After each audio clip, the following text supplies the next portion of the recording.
ఈ నెల 16 నుంచి దేశవ్యాప్తంగా వ్యాక్సిన్ ప్రక్రియ ప్రారంభం కానుంది. మరోవైపు కరోనా టీకాపై ప్రజల్లో అనేక సందేహాలు, అనుమానాలు నెలకొన్నాయి.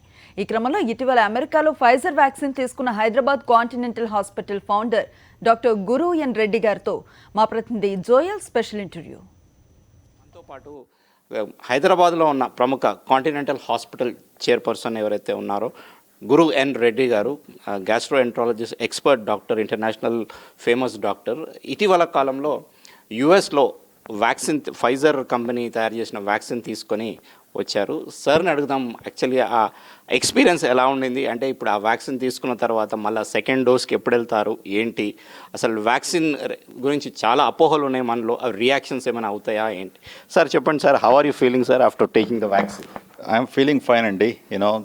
ఈ వ్యాక్సిన్ నేను డిసెంబర్ నెలలో తీసుకున్నానండి.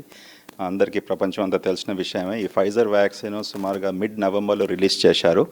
అండ్ అమెరికాలో ఫస్ట్ టైం ఫైజర్ వ్యాక్సిన్ మొదలుపెట్టారు అక్కడ. సో వ్యాక్సిన్ తీసుకున్నప్పటికీ తీసుకున్న రోజు కొద్ది గంటల కొరకు వ్యాక్సిన్ ఇంజెక్షన్ సైట్ దగ్గర కొద్దిగా నొప్పిగా అనిపించింది. దాని తర్వాత ఇంకా ఏం రియాక్షన్, ఏం సైడ్ ఎఫెక్ట్స్ లేవు. కానీ సుమారుగా 15% వ్యక్తులకు వ్యాక్సిన్ వలన ఇటువంటి నొప్పి రావడము, లేకుంటే కొద్దిగా జ్వరం రావడము, మళ్ళీ టైర్డ్నెస్ ఫీల్ అవ్వడం అని కంపెనీ వాళ్ళ రిజల్ట్స్లో డిక్లేర్ చేశారండి. అంటే మీరు సెకండ్ డోస్కి మళ్ళీ వెళ్ళాలన్నా సార్ ఎలా? అవును, సెకండ్ డోస్కు వాళ్ళ దగ్గర మన దగ్గర అవైలబుల్ ఉంటే బాగుండేది. ఇప్పుడు వ్యాక్సిన్ కంపెనీ రికమెండేషన్ ప్రకారం 3 వారాల్లో సెకండ్ డోస్ తీసుకోవాలి. కానీ ఈ మధ్యలో యూకేలో 3 months వరకు కూడా ఇది ఎక్స్టెండ్ చేయొచ్చు అని వాళ్ళు చెప్పారు. కానీ నేను అదే ఆలోచిస్తున్నాను, తప్పకుండా సెకండ్ డోస్ తీసుకోవాలి. ఆ టైమింగ్ ఇంకా నేను డిసైడ్ చేసుకోలేదు. ఈ వ్యాక్సిన్స్ అంటే పిల్లలకి ఇవ్వడం లేదు, లేదా ఇంకా కొద్దిమందికి ఇవ్వడం లేదు, అట్లే మన కేటగిరీస్ ఉన్నాయి అసలు, లేకపోతే అందరు తీసుకోవచ్చా, ఎట్లా ఉంది సార్? ఇప్పటివరకు ఉన్న పబ్లిష్ అయిన స్టడీస్ ప్రకారం ఎవరు తీసుకోవాలి? ఈ Pfizer vaccine, Moderna vaccine, AstraZeneca vaccine అన్ని కూడా 16 years అబోవ్ వయసు ఉన్న వారికి వాళ్ళు క్లినికల్ ట్రయల్స్లో వాళ్ళు ఎన్రోల్ చేసుకున్నారు. వాళ్ళ రికమెండేషన్ కూడా 16 years ప్లస్ ఉన్న ప్రజలకే ఇవ్వాలనేసి ఇప్పుడు కరెంట్ రికమెండేషన్. ఈ వ్యాక్సిన్ ట్రయల్స్లో ముఖ్యంగా ఇంకేం చేశారంటే 65 ఏళ్ళ 65 years అండ్ అబోవ్ ఉన్నవారు కూడా వాళ్ళు అందులో చేరించుకున్నారు ఈ స్టడీలో.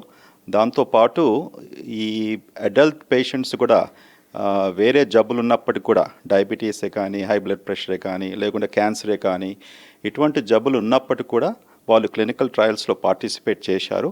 వాళ్ళకు కూడా ఈ వ్యాక్సిను బాగా సేఫ్టీగా ఉందనేసి వాళ్ళు రుజువు చేశారు. సో దాంతోపాటు డిఫరెంట్ రేసెస్, అంటే అమెరికా అంటే దేశంలో మన African American population, black race అంటాము, కాకేజియన్ పాపులేషన్ అంటే వైట్ రేస్ అంటాము, మన ఏషియన్ పాపులేషను, ఏషియన్ ప్రజలు, వాళ్ళ అన్ని రేసెస్ కూడా వాళ్ళ క్లినికల్ ట్రయల్స్లో పార్టిసిపేట్ చేశారు. సో దానివలన మనకు ఇది అక్రాస్ ది బోర్డ్, ఏ దేశానికి చెందినా కూడా, ఏ రేస్కు ఉన్నప్పటికీ కూడా ఈ వ్యాక్సిన్ 16+ ఉన్నవారికి మనం ఇవ్వచ్చు అనేసి. ఇంకొకటి విషయం ఏంటంటే, ప్రెగ్నెంట్ ఉన్న స్త్రీలకు ప్రెగ్నెన్సీలో ఈ వ్యాక్సిన్ ఇండివిజువల్ బేసిస్లో మనం దాన్ని డాక్టరు సలహా ప్రకారము డిసైడ్ చేసుకోవాలనేసి కంపెనీ వాళ్ళు రికమెండేషన్. అంటే it's not absolutely Contra indicated. Pregnancy ఉన్న స్త్రీలకు కూడా ఈ వ్యాక్సిన్ ఇవ్వవచ్చు, కానీ ఇండివిజువల్ కన్సల్టేషన్తో, డాక్టర్ సలహాతో వాళ్ళకు ఇవ్వాలనేసి కంపెనీ వాళ్ళ రికమెండేషన్. ఇప్పుడు ఇండియాలో చాలా డ్రై రన్స్ అవన్నీ జరుగుతున్నాయి, మీరు కూడా చూస్తున్నారు, మీరు అక్కడ కూడా వ్యాక్సిన్ తీసుకొని వచ్చారు. అంటే ఈ వ్యాక్సిన్ అడ్మినిస్టరింగ్లో సార్, అంటే ఆ కోల్డ్ చైన్లో అవి దాన్ని ప్రొక్యూర్ చేసి పెట్టుకోవడము, ఇవన్నీ కూడా చాలా ప్రోటోకాల్స్, స్టాండర్డ్స్ ఉన్నాయి కదా సార్. అంటే అవి ఎంత కీలకం సార్, అంటే ఈ వ్యాక్సిన్ అడ్మినిస్టరింగ్ ఈ ప్రాసెస్, ఈ మెకానిజంలో? ఇది చాలా ముఖ్యమండి. మనం కేవలం వ్యాక్సిన్ తయారు చేయడం కాకుండా, వ్యాక్సిన్ రిలీజ్ చేసినప్పటికి కూడా ఆ నెక్స్ట్ ప్రాసెసెస్, అంటే ఎక్కడ మనం స్టోర్ చేస్తున్నాము, అది ఎలా ఇస్తున్నాము, ఇవన్నీ కూడా చాలా మనం ఎక్స్ట్రాడినరీ ఇంపార్టెంట్, చాలా ముఖ్యం. అందుకని ఫైజర్ వ్యాక్సిన్ మనకు ఇప్పటివరకు తెలిసిన విషయమే, అది -80°C స్పెషలైజ్డ్ రెఫ్రిజిరేటర్స్లో పెట్టాలి. వేరాజ్ మోడర్నా వ్యాక్సిన్ -20° అంటే మనకున్న రెగ్యులర్ రెఫ్రిజిరేటర్ సరిపోతుంది. సో ఆ టెంపరేచర్లో మనం సరిగ్గా స్టోర్ చేయకుంటే ఆ వ్యాక్సిన్ భద్రత, మన వ్యాక్సిన్ ఎఫికసీ తగ్గిపోతుందనేసి కంపెనీ వాళ్ళే చెప్పారు. కానీ మనకు ముఖ్యమైనది ఏంటంటే ఇండియాలో ఇప్పుడు ఆస్ట్రాజెనికా ఆక్స్ఫర్డ్ వ్యాక్సిన్ అంటున్నాం, ఈ టెంపరేచర్లో పెట్టే అక్కర్లేదు ఈ వ్యాక్సిన్స్కు. సో మనం రూటీన్ రెఫ్రిజిరేటర్లో మనకున్న టెంపరేచర్లో మనం స్టోర్ చేసుకోవచ్చు. సో స్టోర్ చేసుకున్నప్పటికీ కూడా ఆ ట్రాన్స్పోర్టేషన్ వ్యాక్సిన్ ఏ స్థలానికి వెళ్తుందో, వెళ్ళినప్పటికీ ఎక్కడ స్టోరేజ్లో మనం ఎలా మనం పెడుతున్నామో, మళ్ళీ పేషెంట్స్కు ఇవ్వకముందు మన సిరింజెస్, నీడిల్స్ ఇవన్నీ భద్రత కూడా మనం బాగా జాగ్రత్తగా చూసుకొని సరి అయిన డోస్ ఇవ్వడము, లేకుంటే ఇప్పుడు 0.5 ml అన్నా కూడా 1 ml అయినా కూడా కొంతమటుకు మందు ఆ వ్యాక్సిన్ సిరింజల్నే ఉండిపోతుంది. ఇచ్చే పద్ధతి సరిగ్గా ట్రైనింగ్ లేకపోతే మీకు రికమెండెడ్ వాల్యూమ్ ఆఫ్ వ్యాక్సిన్ మీకు దొరకకపోవచ్చు. సో ఇవన్నీ కూడా చాలా ముఖ్యం. సో అందుకొరకు ఈ డ్రై రన్స్ మన ఇండియాలో ఇప్పుడు ప్రస్తుతానికి చేస్తున్నారు. అది చాలా ముఖ్యమైన విషయం. ఈ డ్రై రన్స్తో ఈ టెస్ట్ ట్రయల్స్ లాగా ఎక్కడనైతే 15,000 to 20,000 సెంటర్స్కు రిలీజ్ చేస్తామని మనం ప్రకటించారో అది సరిగా అవలంబిస్తే తప్పకుండా మనకు ఎఫికసీగా ఉంటుందని నేను భావిస్తున్నాను. వైరస్కు సంబంధించి మనకు సౌత్ ఆఫ్రికాలో ప్లస్ ఇప్పుడు యుఎస్లో కూడా వింటున్నాము. సో యూకేలో కూడా ఉంది సార్. అంటే ఇప్పుడు వస్తున్న ఈ వేరియంట్స్కి ఈ వ్యాక్సిన్స్ ఎంతవరకు ప్రివెంట్ చేయగలుగుతాయి సార్? ఇది చాలా ఇంపార్టెంట్ ప్రశ్న అండి. ఇప్పుడు మీరు అన్నట్టు యూకే వేరియంట్, యూకే స్ట్రెయిన్ అని ఈ కొత్తగా కనుక్కున్న వైరస్, దీనివలన వేగంగా ఈ కోవిడ్ ఇన్ఫెక్షను యూకేలో పెరిగిపోయింది. దానివల్ల ఎంతోమంది ప్రజలు గురిస్తున్నారు. దాంతోపాటు సౌత్ ఆఫ్రికన్ స్ట్రెయిన్ అని కూడా ఈ యూకే స్ట్రెయిన్ కంటే ముందే వాళ్ళు రికగ్నైజ్ చేసుకున్నారు. ఇప్పుడు నిన్న వచ్చిన వార్త యుఎస్లో కూడా యుఎస్ స్ట్రెయిన్ అనేసి సస్పెక్ట్ చేస్తూ అక్కడ కూడా దానివలన కూడా ఇప్పుడు మనము అమెరికాలో సుమారుగా డైలీ 250,000 to 3 lakh మందికి ఈ ఇన్ఫెక్షన్ ప్రతిరోజు డయాగ్నోస్ చేస్తున్నారు. దాంతోపాటు సుమారుగా 4,000 మంది చనిపోతున్నారు. సో అందుకొరకే వాళ్ళు కూడా యుఎస్ స్ట్రెయిన్ కూడా కొత్త స్ట్రెయిన్ ఉండవచ్చు అనేసి నిన్న అనౌన్స్ చేశారు. సో మీరు అడిగిన ప్రశ్నకి ఏంటంటే ఈ వ్యాక్సిన్ ఇప్పుడు అవైలబుల్ ఉన్న వ్యాక్సిన్ ఈ స్ట్రెయిన్స్కి కూడా ఎఫెక్టివ్గా పని చేస్తాయా చేయవా అనేసి. ఇప్పుడు మరొక మనకు తెలిసిన విషయం ఏంటంటే ఈ ఆస్ట్రాజెనికా ఆక్స్ఫర్డ్ వ్యాక్సిన్ వాళ్ళు చెప్పింది ఏంటంటే ఈ స్ట్రెయిన్ కూడా, ఈ కొత్త యూకే స్ట్రెయిన్ కూడా పని చేస్తుంది అనేసి. ఓకే, ఈ ఫైజరు మరి మోడర్నా వ్యాక్సిన్ కూడా చేస్తుంది అని వాళ్ళు అన్నారు. కానీ ఇంకా మనకు డెఫినెట్ టెస్ట్ రిజల్ట్స్ ఇంకా రాలేదు. ఇప్పుడు ఆ రీసెర్చ్ జరుగుతుంది. యుఎస్ అయిపోయింది, యూకే అయిపోయింది sir, south Africa. Can we expect Indian variant also sir? Indian variant మనం ఇప్పటివరకు కనుక్కోకపోయినా కూడా ఈ జెనెటిక్ సీక్వెన్స్లో కోవిడ్ వైరస్ జెనెటిక్ సీక్వెన్స్లో మనకు తెలిసింది ఏంటంటే సుమారుగా 6,000 సీక్వెన్సెస్, 6,000 డిఫరెన్సెస్ ఈ వైరస్లో మనం కనుక్కున్నాం ప్రస్తుతం మన లెబారెటరీస్లో. సో మన దగ్గర కూడా ఈ వైరస్ చేంజ్ అవుతుంది, డిఫరెంట్ స్ట్రెయిన్ ఉంటుంది అని నేను భావిస్తున్నాను ముందుకు. సో అది మనం చూడాలి.